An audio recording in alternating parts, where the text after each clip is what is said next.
kindest thing that you can do today is to allow a person to suffer the bad consequences of their wrongdoings.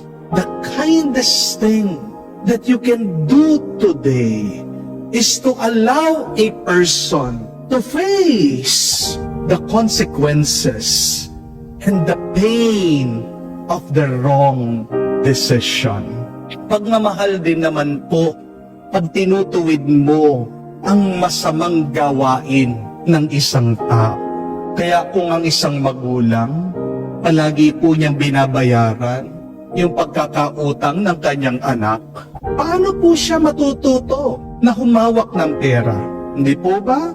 Kung ang isang guro, palagi na lang niya pinagbibigyan ang estudyante. Kahit nabagsak, pag nakiusap, ipapasa niya. Paano matututo yan? Kung hahayaan na lang natin na umasa ng umasa ang ibang tao, kung hahayaan mo ng umasa mga kamag-anak mo sa iyo, paano sila tatayo sa dalawa nilang paa? Remember, my dear friends, that there are two choices in life. First, we can choose the pain of regret. But secondly, we can choose the pain of discipline. Ano ang pipiliin mo?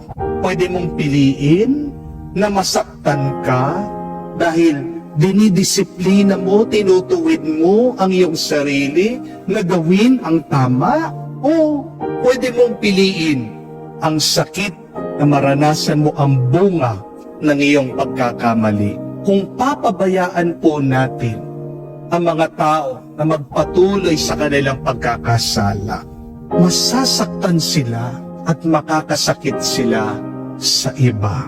Kung alam mo ang isang tao, may mali siyang ginagawa, kung meron kang pagmamahal sa taong yan, di ba? Itutuwid mo ang kanyang pagkakamali bago niya masaktan ang kanyang sarili at bago siya makasakit sa ibang tao. Napakaganda po nung aking nabasa. Sabi niya, that a butterfly is only beautiful because it has the courage to endure the pain of change. Kung gusto nating gumanda ang buhay natin, minsan kailangan nating yakapin yung mahirap, yung hindi madali. Nasa atin po ang desisyon. Ano po ang pipiliin mo? Ituwid ang pagkakamali o pabayaan mo na lang na magpatuloy ang kasamaan? Parehas lang naman po yan, na may sakit, na may hirap, na may bigat.